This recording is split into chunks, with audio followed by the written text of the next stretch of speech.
Mr. Faiz Nemsada di sini dan saya sekarang berada sama Ibu Mentarsi, top psikiater dari Indonesia. Apa kabar, Bu? Baik. Sehat-sehat? Iya, Iya, sehat. kita ketemu lagi ya, Bu ya. Iya. Alhamdulillah.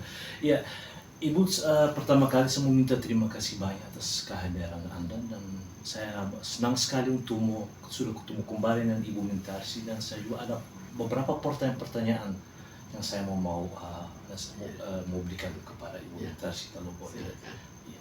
Oke. Ya, Ibu, bagaimana awalnya saham Ibu di Bluebird diduga dihilangkan sehingga Ibu harus melaporkan kasus ini ke Barreskrim Mabes Polri? Jadi hilangnya itu Ya. pada akhir tahun 2001 tiba-tiba saham saya tiba-tiba hilang. Hilangnya bagaimana? Ya. Jadi dari saudara-saudara saya, mereka khusus meminta notaris Ya. untuk menghilangkan nama saya tanpa kehadiran saya. Oh, tanpa Dan kehadiran. Jadi dari awal ditulis hanya ada mereka. Iya. Padahal kan saya ada. Di akta notaris kan saya ada. Iya. Jadi harusnya saya harus diajak jika saham saya dihilangkan dengan cara apapun. Itu harus saya ikut dilibatkan. Tapi ini enggak. Jadi akhirnya saya tidak pernah tahu bahwa saham saya hilang. Saya tahu saham saya hilang baru setelah lebih dari 10 tahun, 13 tahun baru tahu. Oh, setelah baru 10 tahun atau 13 tahun baru tahu? Iya. Oh, begitu Atau ya? 12 tahun lah. Oh iya. Jadi Bu, sampai sekarang proses hukum masih berjalan dan tentunya persoalan saham Ibu belum kembali masih ini perjuangkan. Ya, Ya. jadi saya sudah lapor sebelumnya juga pernah saya laporkan ke Ya. pengadilan. Tapi pengadilan akhirnya hanya mengatakan ya kalau ini saya keluar. Jadi riwayatnya saya minta keluar sebagai pengurus, sebagai direktur. Iya. Tapi pengadilan mengatakan itu satu paket. Keluar direktur, ya otomatis keluar sebagai pemegang saham. Iya. Jadi akhirnya sekarang setelah sekian lama saya ke kepolisian untuk mempersoalkan kembali. Dan sampai sekarang ini masih berjalan. Masih berjalan sampai sekarang ini, Bu. Iya. Iya. Ibu, saya mendengar bahkan dalam kasus penghilangan saham di Bluebird ini ada masalah penculikan. Ya, jadi sebelumnya ada suatu prolog sebelum Ya. saham saya dihilangkan. Iya. Jadi sejak tahun 20 dan bukan hanya ke saya, tapi juga ke pemegang saham lain yang dihilangkan. Jadi ada pemegang saham usianya 74 tahun. Iya. Dan jalannya sudah kurang lancar, harus dipopong. Jadi bisa dibayangkan kondisi fisiknya perempuan. Iya. Paksa pemegang saham itu dipukul sampai biru-biru. Iya. Dan benjol juga kepalanya. Jadi Aduh. padahal sebelumnya ini sudah beruntung karena sebelumnya mau dilakukan pemukulan di dalam ruangan. Dan kalau itu terjadi di dalam ruangan, saya nggak tahu akan bagaimana. Karena ini sudah sempat akhirnya di luar ruangan, jadi banyak orang yang tahu. Iya. Walaupun banyak orang yang tahu, tetap saja dipukul. Jadi dipukul rame-rame. Dan Gitu. itu ada visumnya. Iya. Tidak hanya Ini masih belum ini kan tahun 2000. Kemudian terhadap saya Iya. juga banyak kejadian. Iya. Termasuk di dalamnya kejadian penculikan. Penculikan itu saya punya bukti-bukti karena setelah berjalan waktu sedang diculik, saya kan nggak tahu. Iya. Hanya tahunya ada hal-hal yang aneh, tapi tetap saya tidak tahu. Tapi yang tahunya setelah akhirnya penculiknya tidak berhasil menangkap saya, di situ masing-masing membuat pernyataan di pengadilan negeri. Mereka datang ke pengadilan melaporkan karena mereka juga takut bahwa pada suatu saat mereka bisa jadi sasaran. Iya. Akhirnya yang lain juga ada yang lapor ke notaris, ada yang lapor ke pengadilan. Jadi di situ mereka menguraikan kenapa mereka sampai akhirnya lepas, kenapa mereka sampai melaporkan. Jadi mereka kecewa karena mereka gajinya tinggi sekali. Tapi pada saat tidak berhasil, Iya. di situ akhirnya mereka tiba-tiba dilepas Hmm. tanpa diberikan pesangon, tanpa apa. Iya. Kejadian itu tidak sesuai dengan perjanjian. Tapi ada juga yang tidak mau lapor, yang mengatakan saya langsung keluar karena risikonya tidak terlalu besar. Saya tidak mau ikut pembunuhan. Itu kata orang itu. Jadi orang itu yakin bahwa yang akan terjadi adalah pembunuhan. Karena dioper, jadi mereka bikin tim 14 orang. Tim 14 itu dioper ke tim profesional Iya. 4 orang. Jadi jika saya berhasil, Iya. itu akan dioper. Dan itu semua ada dokumennya. Karena dokumen asli, mereka masing-masing pegang fotokopi. Dan itu saya juga punya dokumen itu. Jadi mereka berikan juga ke saya. Iya. Dan dibuat pernyataan di depan notaris maupun di depan pengadilan. Iya. Iya. Kemudian setelah itu ada lagi. Setelah itu mereka curi saham warisan saya. Hmm. Mereka mengatakan, oh ya, ini sudah izin saya di pengadilan. Iya. Padahal nggak ada.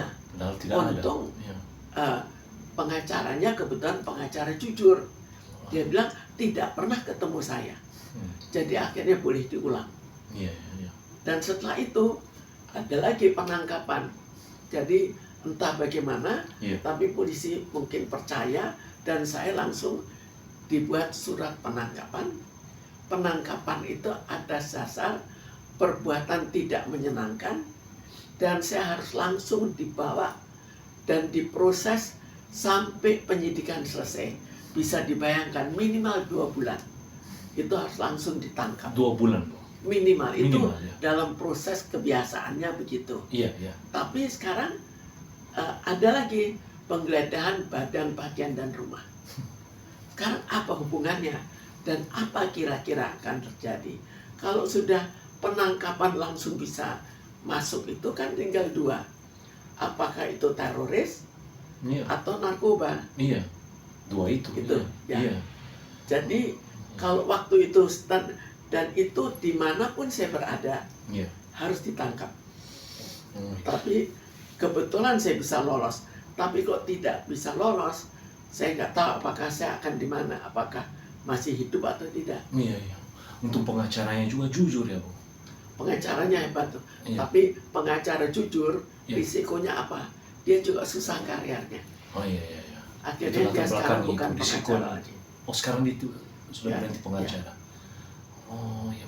Ya, tidak hanya saja saham ibu di Bluebird yang diduga dihilangkan, yang tentunya ada dugaan keterlibatan notaris. Jadi itu tadi notaris yang membuat akte Hmm. bahwa saham saya tiba-tiba hilang. Iya. Iya. Iya. Mestinya kan dia tahu akte sebelumnya kan ada nama saya. Iya. Iya. Kalau akte sebelumnya ada nama saya, maka mestinya saya dilibatkan. Iya, ibu yang dilibatkan. Jangan saya tidak dilibatkan tiba-tiba hilang. Iya, benar. Ya.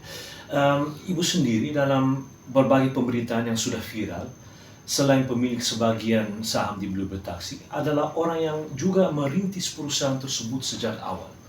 Bisa ibu ceritakan? Ya. Ya. Jadi sebetulnya jauh sebelumnya, Ya. waktu saya masih di sekolah menengah, itu sudah terjadi suatu keadaan krisis Hmm. karena ya ekonomi waktu itu agak susah. Iya. Tapi adik saya, dia anak-anak sudah punya anak dan istri. Jadi bisa dibayangkan bahwa otomatis beban dari ibu saya, Iya. kan yang satu anak jadi 3. Kakak saya juga begitu. Iya. Sudah punya anak, sudah punya istri. Iya. Saya satu-satunya yang masih single, Iya. masih sekolah menengah ini atau ya baru masuk fakultas lah. Jadi bisa dibayangkan bahwa akhirnya ibu saya khawatir. Kakak saya akan gagal, adik saya akan gagal. Jadi saya diminta untuk bersama-sama untuk membina usaha, ya usaha untuk makan tadinya, bukan untuk usaha. Oke. Tapi akhirnya ini berkembang terus. Berkembang terus tahun 70. Jadi waktu itu perusahaannya saya juga berkembang. Dan akhirnya saya jadi direktur perusahaan itu, Iya. dan sampai sekarang perusahaan itu masih ada. Iya. Iya. Lalu pada tahun 71 akhirnya kita mendapatkan izin taksi. Izin taksi itu uangnya kurang. Jadi bergabung dari 4 pengusaha. Kita 1 dan ada 3 yang lain. Kita sama-sama tidak kenal. Tapi ada yang memperkenalkan, ini pengusaha dalam bidang taksi, ini pengusaha dalam bidang bank. Jadi satu juga punya pool karena itu persyaratan. Jadi kita tidak bisa berdiri sendiri.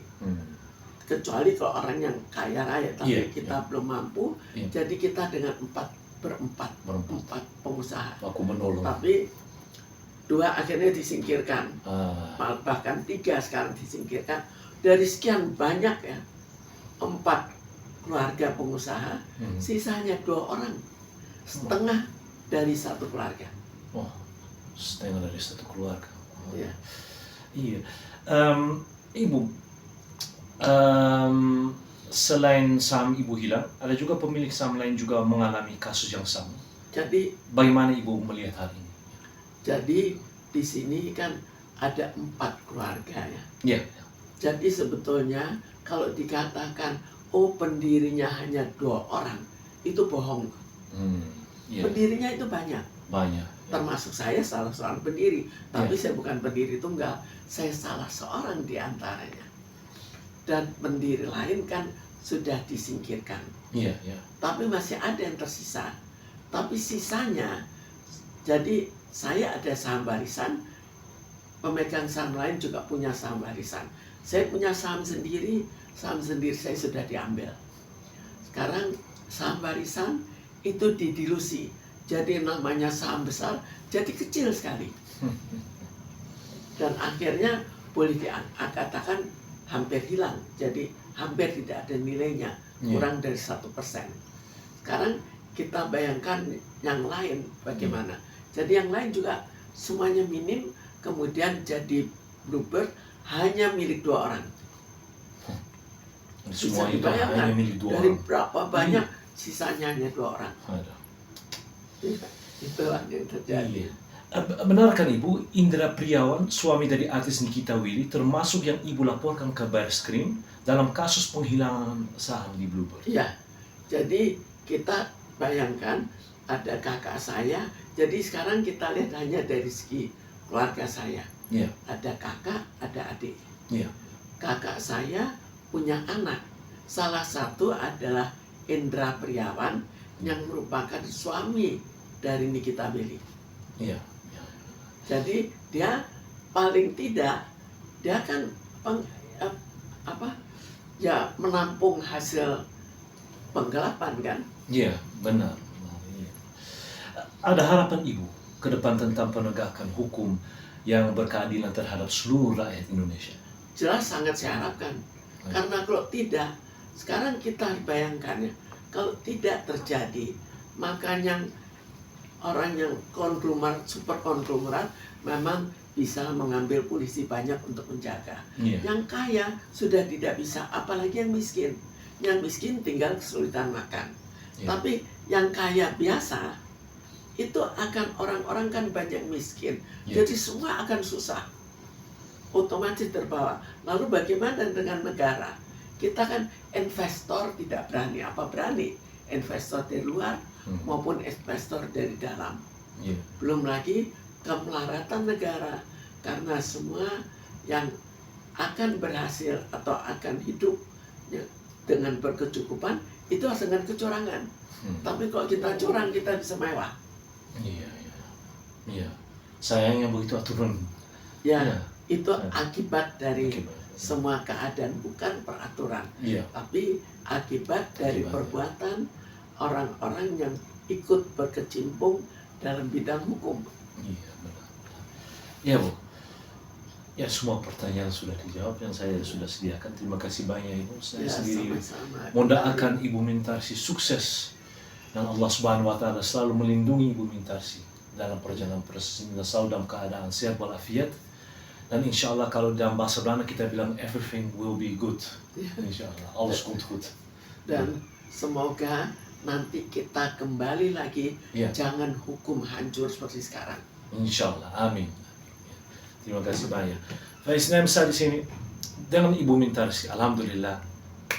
Assalamualaikum warahmatullahi wabarakatuh.